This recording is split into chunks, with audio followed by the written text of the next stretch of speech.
at in so velocity field, instantaneous velocity field they represent, and the colors actually represents the rotational sense, clockwise or anti-clockwise.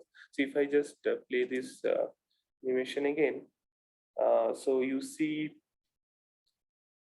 how much so this animation is a bit heavy, but you can see this how robust these features are, and they also interact with each other in the atmosphere. And basically what we are showing you, these are the much higher height in the corona, like 10 to 6 to 12 megameter in height, even 15 maybe. Yes, it is 15. So these walls are there, and in presence of spicules, in presence of these walls, these spicules actually rotate. So then we tried to find out what could be the reason of this presence of these walls. So at least we can classify them in two branches. One is this magnetic tension driven walls. So again, I'm showing here the composite image where these all features are there: spicules, swirls, and their magnetic fields. So the blue line is showing you the streamlines, and green line is representing the magnetic field lines. So if I now show you this panel B, which is a horizontal cross section at 9 megameter height, and this you see these lines. So these are like leak representation of surface vector field. Okay, so here the vector field is the magnetic vector field, and here we actually saw, you see these yellow patches, it is actually a spicule which is actually start to rotate, and we see there is a twist in the magnetic field. And in the panel C, we represent the vector field as velocity vector field, and we also see that there is rotation in the velocity field also. We have also checked the sense of rotation of the velocity field or the of the swirl is similar as the rotational sense of the spicules. So there is a twist in the magnetic field. This is one point. Another point is that we have checked here the color is actually representing the angle, the particularly the cos theta, and here the theta is the angle between horizontal and vertical, horizontal velocity field and horizontal magnetic field. Okay, so you see when where this I have in market this region, this circular region, here you see the cos theta is -1. That means this horizontal magnetic field and velocity field are in the opposite phase. There is pi phase difference. So these are like typical properties of torsional albanoids. What we think, it is also there, and it is coming much lower in the atmosphere. The second type is this baroclinicity driven swirls. So here again, I'm in this B panel, I'm representing the velocity magnetic field, and you see in this encircled region there is no such twist. So it is like going in this direction. But in the velocity field, you see there is the plasmas are swirling in this region. Okay, and the cos theta component, which earlier it was completely -1 over the whole region, here it is not. And another point is that a noteworthy point is that this swirl is actually appearing at the neighborhood of the spicule. So this gave us the hint that maybe these swirls are actually originating from the baroclinic instability induced from these spicules. So what are these baroclinicity terms? So here it is. So basically, I'm showing you here the time evolution equation for the vorticity, and the baroclinicity is actually a missile alignment between density gradient and pressure gradient. So at the boundary of the spicules, you have huge density gradient. So that's why these baroclinic terms are larger and actually inducing these swirls. So this is one part. So this is part of the baroclinicity, and I'm representing magnetic tension when. So this is the term I'm talking about. So later we have tried to quantify these terms and actually calculated the rate of change of entropy to quantify this parameter. and this rate of change of entropy through rate of change of entropy along the this swirl's length. So we are tracking these swirls every time, and we have used the mask that calculate this rate of change of entropy only for that swirl, and tried to see which one is the sourcing term, which one is developing is the reason for the this development of the swirl. So what we saw that for the magnetic tension driven, where this cos theta component gets -1, or this magnetic twist is present, there this magnetic tension is the dominating term over the whole length of the swirl tube. And for the baroclinicity driven swirl, we saw this baroclinic term, the whole baroclinic term. Is that we have clubbed these two terms, hydrobaroclinic and magnetobaroclinic, and this total term is actually dominating over magnetic tension, even in a low plasma beta region. So here are some of the points that magnetic swirls actually appear in the atmosphere. Most probably they are coming from the response from this turbulent plasma motion at the photospheric level, which are actually perturbing magnetic field lines at the lower height, and those disturbances are coming at the higher atmosphere as these torsional Alban waves. And these baroclinicity driven swirls are actually originating at the edges of the spicules due to their higher density gradient at the atmosphere. So here is my conclusion side, that we have actually found these synthetic spicules which are behaving similar dynamical features, like this spinning motion of the spicules, which are found frequently at the solar limb images. The typical rotational time period of this rotational motion is for our simulation is 0.5 to 1.5 minutes, but for the observation it is 2 to 4 minutes. In terms of origin, at least there are two classes of swirls, which is one is this magnetic tension driven, another one is this baroclinicity driven. So this baroclinicity driven swirls are new features which are arising due to the spicules, and they can act as secondary channel to transport non-thermal energy fluxes in the upper atmosphere. And finally, we have found that spicules and swirls actually transport a net positive mass flux to the corona to balance local mass losses for the solar wind. Yeah, thank you. Thanks, Joel, for a great talk. So yeah, I see Axel has already raised his hand. So Axel, please. Did you ask me or? Yeah. Yes, thanks very much. That was great. I was wondering about the comparison between the DKIST pictures and your simulation. One of the difference there is the missing magnetic features, which is actually slightly surprising. Could it be that it has to do with the type of line radiative transfer that has been done, where you would need some other wavelengths to see the magnetic pieces in the granular lanes? Yeah, we also found that when so this simulated one is just the vertical velocity plot.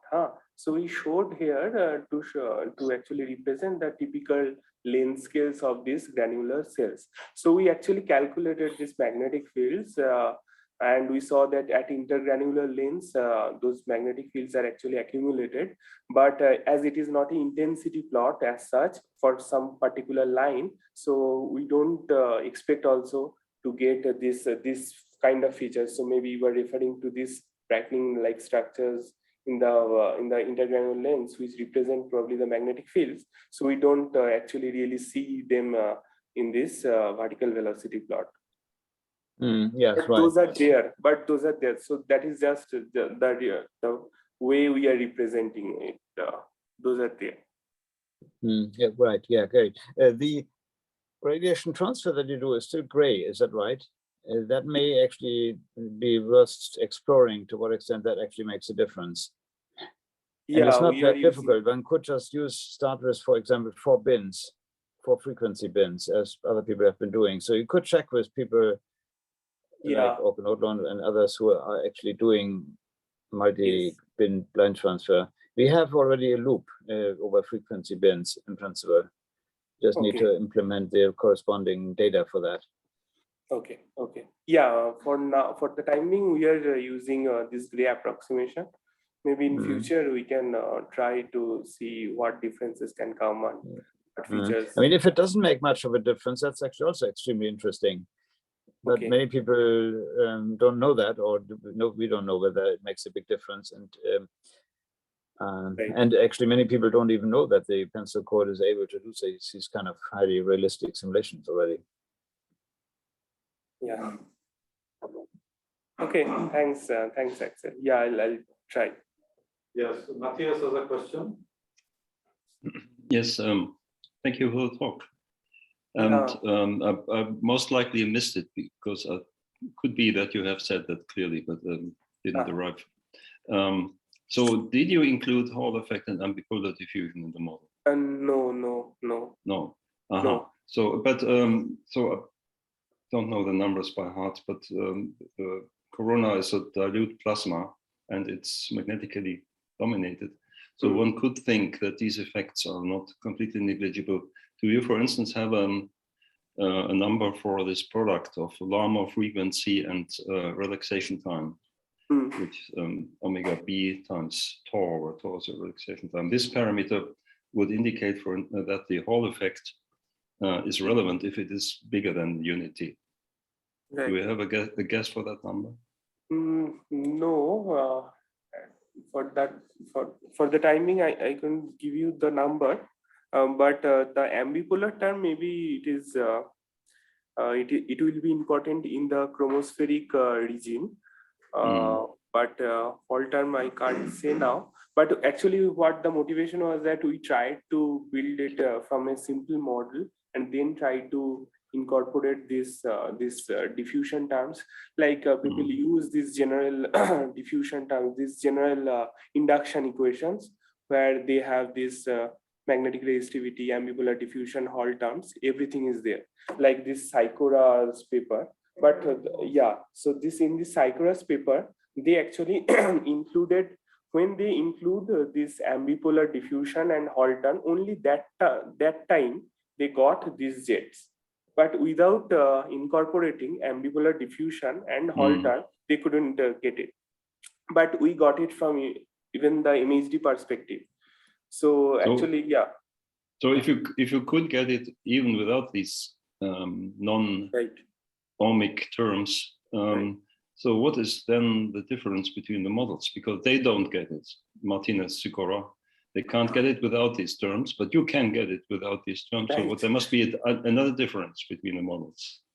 Yeah. Which difference might that be? So the comparison, one-to-one comparison is a bit different, because they are using this, most probably Bifrost code, and we are using this pencil. Most probably we think the power of the convection zone, because we are what the convection thickness we are working with, it is like 5 megameter thick convection zone, and for them I have seen most of them work with 2 or 1.5 megameter thick convection zone. So I'm talking about the depth they go from the photosphere. So with so with increasing depth, maybe we think the power, the convective power, these P mode oscillations, which are actually responsible for generating these waves, generating these jets, the power is larger, we think, first of all, and second of all, this Boris correction can give us a positive result of what we are actually getting. They are not using this Boris correction, and they even we think like we are working in a much more higher Reynolds number regime, maybe. So which are actually helping to build these turbulent plasma blobs in a, and shocks also. Yeah. I compared one data with this Bifrost code. What I found that their shock prescription, and I couldn't get the source code there. But what I saw that their shocks are not very sharp, like they're little bit flattened. And for our case, this shocks steepening thing is like really predominant in the atmosphere after the chromospheric regime. So how are you treating? So how are you treating your shocks? So we are using explicit shock diffusion terms Ah. for viscosity, for this magnetic resistivity, and even density also. Yeah. So we have now an implementation for slope limited diffusion by Jörn, which might be similar to what you use. Is that true, Piali? Because Piali has been coding that earlier for the corona. Is that actually at the end the same thing as Jörn did now more generally? We have not used the slope limited for this work. We are using the shock module. So you are not using slope limited diffusion no, at all? No, this one No. does not use slope limited. We are using the shock module. Yeah, but at least in 1D, it's visible, even in 2D, that the slope limit diffusion can model shocks quite nicely. So that it's in the extreme case of, in 1D at least, it needs 3 grid points to depict a shock. So that steep a shock can be, that it's resolved by 3 grid points is still stable. So we have to try them out because some of the tests with a different setup that we were doing actually crashed. But not with this, not with Sahel setup, but a different setup. But this we have to explore. I mean, if it is working or not. And the thing is that with this kind of resolution, it needs a lot of computing time. So I mean, the code will run fine initially, but just when the spicules, just when the convection builds up or something like that, that's quite some time. I mean, an hour of solar time, for example. That much we have to give to the code to relax, to get the relaxed convection. So it might crash. So we need that much of running, computing time to make all these tests. So I've been quite frugally using our computing time. So not much scope for running all sorts of tests. But yes, I mean, that is on the agenda to check. So, the only issue or caveat is that slope limited diffusion in Jörn's implementation is not working as expected for the magnetic field. For density and velocity, it's fine. We don't have active region kind of magnetic field, not strong magnetic fields. But we have, I think he's imposing something like 5 gauss. 7.5 gauss. So the photosphere, I think the maximum field strength is 200 to 300. So I just checked the maximum value for the BZ component is like 700 gauss. But if I just do a signed average at the photospheric level, it is around 7.8 gauss. So we are imposing 7.5 gauss. And if I do a signed average, it is coming around 7.8 gauss. And if it is unsigned average, it is around 10 gauss. And the maximum will reach around 600 or 700 gauss at the intergranular lens. The maximum magnetic field. Yeah, Z component of the magnetic field. Yeah. But actually, one of the main results that he's presenting is the spicules are not really conical jets, but they are like similar to what you see in the auroras. So you have these curtain-like wavy patterns, curtain-like draped curtain patterns. So it depends on your line of sight of integration. That is one thing. And the second thing is that what makes this spin. So he has isolated these two different kinds of swirls which are responsible for this kind of spinning. So from this comparison with observation, of course we don't have everything right because we don't have the thermodynamics right because the radiative transfer itself is only gray. But we hope that the kind of code that pencil is, we at least have the dynamics right, if not the thermodynamics. So if you ask us to process, synthesize lines, we may not do it. We will not do it correctly. But we hope that the flows and the behavior, the dynamics, we have it better than our thermodynamics. And Matthias, I just want to point out that we are using strict modules which actually deals with this higher order derivatives Yes, of the yes, yeah. velocity fields and Yeah. density also. But still, all these schemes would smooth out the shock, whereas slope limit diffusion, it keeps them in a sense steep. So we can have steeper shocks than we already have. But what he has, the steepness of the shocks looks like they are enough to energize the spicules for the moment. So yes, but of course, I mean, we should improve the model. Okay, thank you. Thanks, Shoaib.